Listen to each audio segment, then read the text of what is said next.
Boom shakalaka, what's going on guys? Randall here from Crypto Love, and we have a hump day news episode. Happy hump day everybody. If you've got someone to hump, go do that. It is Wednesday, April 24th or 25th, something like that, 2018, and we are taking a look at what's going on in the market, taking a look at some news.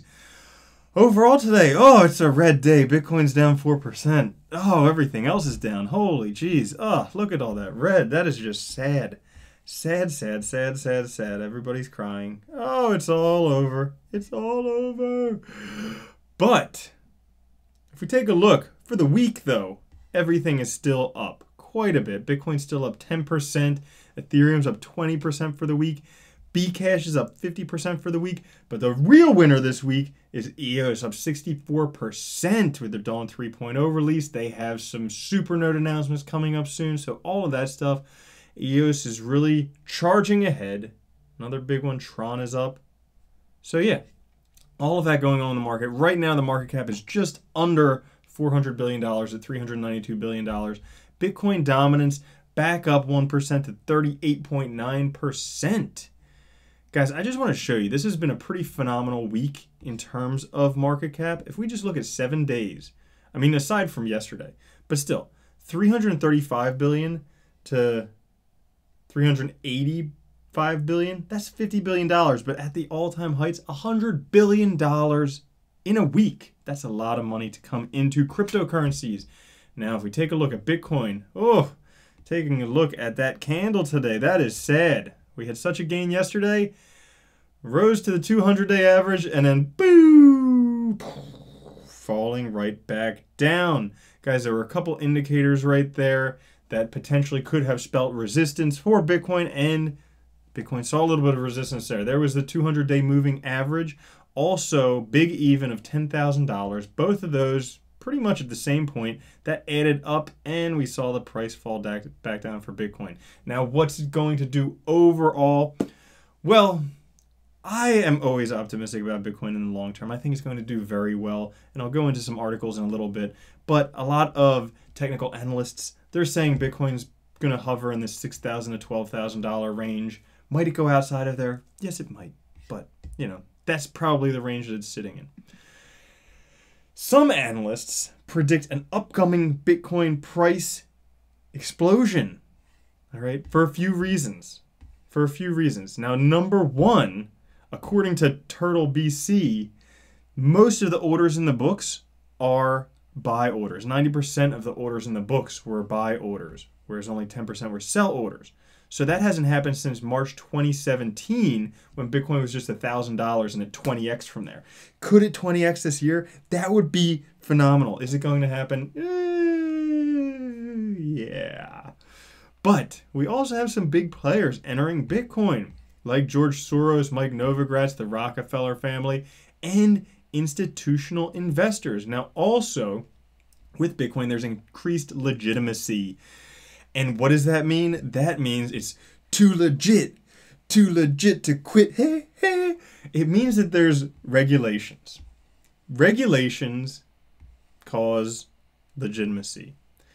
And then the other thing is just psychology. People think it can't get past 9,000, can't get past 10,000. I remember back in November, okay? I remember distinctly back in November, where is it? Right here. Like one of these days, I was in Poland, covering the IndaHash ICO, and we were all like, no, Bitcoin can't break $10,000. It can't. Or maybe we could, no, maybe we were saying it won't go to 9,000, and then it got to 9,000, and then we're like, no, it can't get to 10,000, and then it just shot the F up. So is that possible? Yeah, it's possible. Is it going to happen? I don't know. Now, why? Another reason why Bitcoin could potentially explode is because 1 in 5 financial firms is ready to enter the crypto market. That means 20% of financial firms are ready to enter the crypto market. That's a lot of money.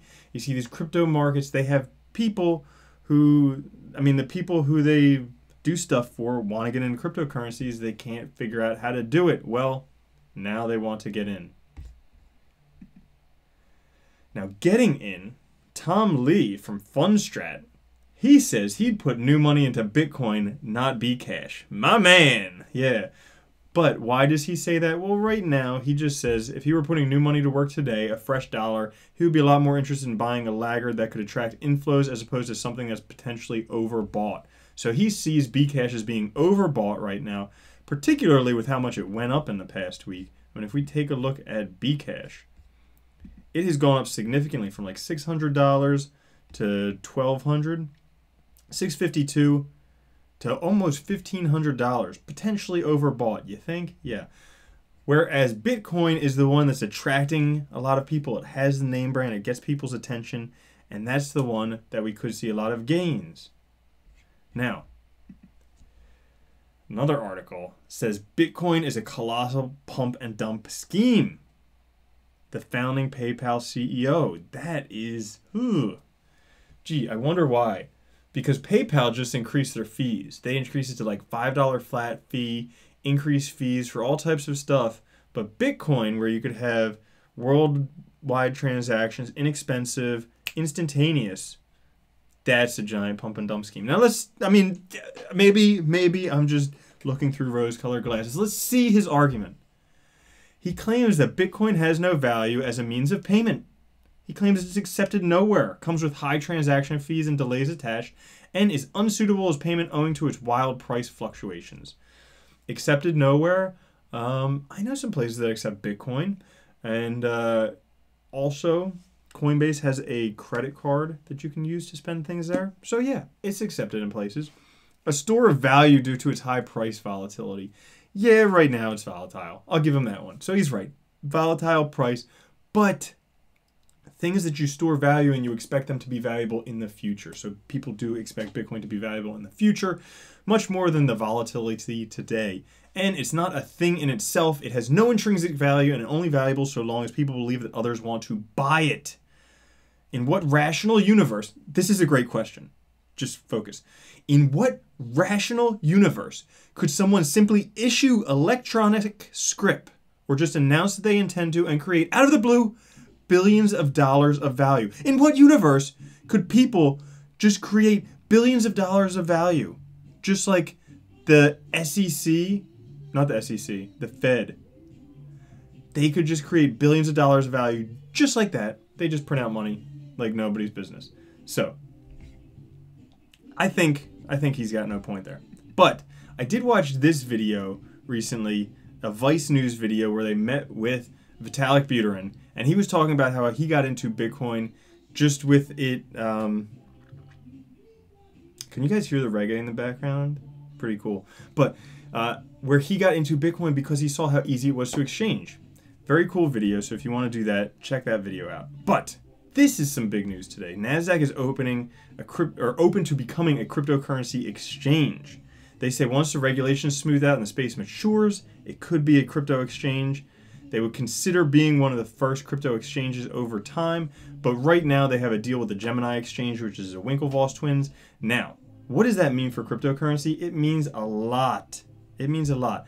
If we take a look at all the world's stock exchanges by size, there are 60 major ones, but the $1 trillion club, Nasdaq right here, $10 trillion of money that could potentially flow into cryptocurrencies.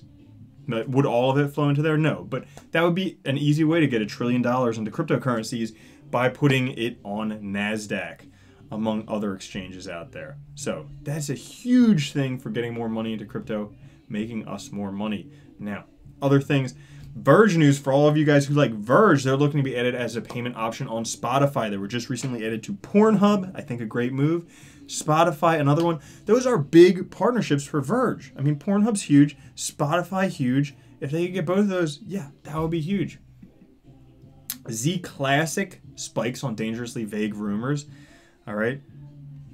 Where is the rumor? ZClassic preparing for a new fork. Price in 3 months, $100. Buy now, thank me later. By Crypto Diamond V. So basically, ZClassic was the one that if you bought, you could have gotten Bitcoin private. A lot of people bought it. Price shot up to $200 at that time. Then the price tanked. Well, guess what? They're preparing for a new fork. Price could go up again. They'll probably name it like Bitcoin Super Private. Something like that. Huobi has announced candidacy for EOS Supernode. So EOS has their Supernodes for their delegated proof of stake system that they use. So basically with that, every 21 blocks, there's different delegates or supernodes that are delegated to help verify the blocks. Well, Huobi is entering their candidacy to become one of them. The vote's going to be coming up on sometime around June 2nd. And actually, this is a big date. This is a big date for everyone. So make sure that if you want some EOS, you would probably have some before June 2nd because, yeah, they'll be breaking away from Ethereum. That could potentially shoot the price of EOS up quite a bit when they have their own blockchain. All right. But other things that have other people who've put in their candidacy for the EOS Supernodes are other mining pools like via BTC and Ant Pool and also Bitfinex. All right. So interesting.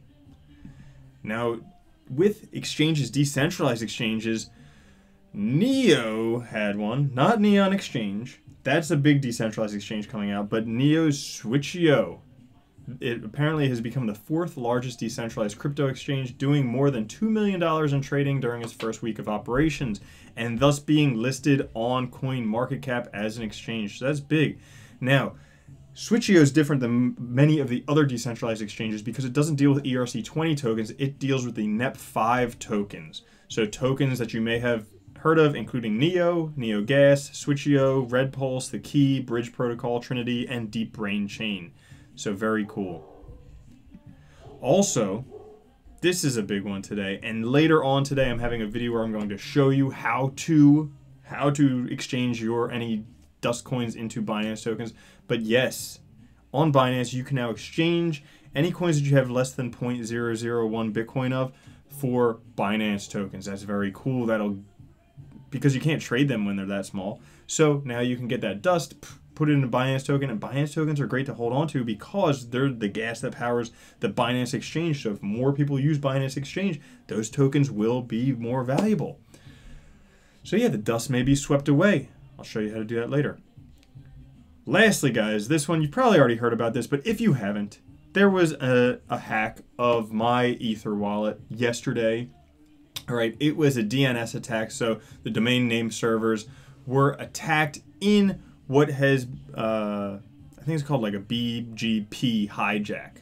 So basically, it's how the computers talk to each other. It's not MyEtherWallet's fault. It's one of the other people on the way. So people thought it was Google's fault because of the Amazon Web Services, but apparently it could have been their internet service provider, eNet, which could have been responsible, or it could have been one of the other things in there like Hurricane Electric Level 3 and others that could have been responsible for this hack. But basically what happened when people logged into MyEtherWallet, it showed up this, so it said the connection is not secure, and they said, I don't care, I'm going to go there anyways, and then when they did, their money was sent to this person's wallet. MyEtherWallet responded with, talking to people about it, how it's not their fault, how it is the domain name servers, and some advice for our users. Things happen in cryptocurrency. The best we can do is learn from them. So some advice for our users: run a local offline copy of the MyEtherWallet platform. Use hardware wallets to store your cryptocurrencies, and ignore any tweets, Reddit posts, or any messages that claim to be giving away or reimbursing ETH on behalf of MyEtherWallets.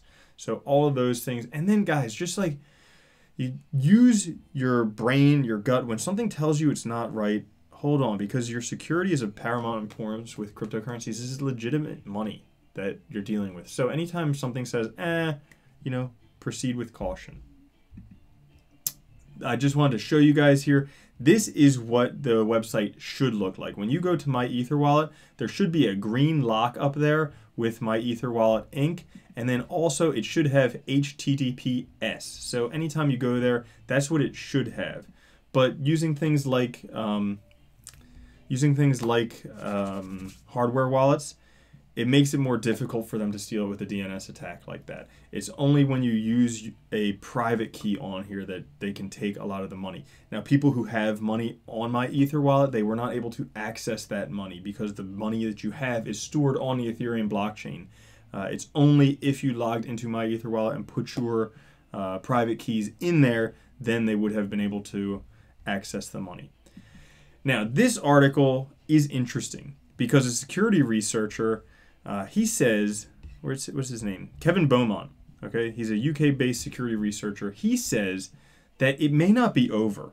So because mounting an attack of this scale requires access to BGP routers, major ISPs, and real computing resources to deal with so much DNS traffic, it seems unlikely that MyEtherWallet was the only target when they had such levels of access. So that we may be seeing more stuff in the future. So I just wanted to say, be cautious, because in order to mount this type of attack, they have to have some ins in certain places. Now, the MyEtherWallet hack has been cleared up, but with other wallets, other exchanges, things like that, just be extra cautious, okay? Do the most you can for safety, just to protect your money. And so, guys, that is it for today. I have to go shave because I am getting really hairy. No, I'm not going to shave, but I have to go get a couch. That's what I have to do. So thank you guys. It was awesome talking to you today. I hope you enjoyed the news. I will see you guys tomorrow. Long live Bitcoin and blockchain, because it's fucking awesome. And one day we'll all be rich because of it. We can have sick yacht parties and stuff. Catch you guys later. Have a good one. And peace.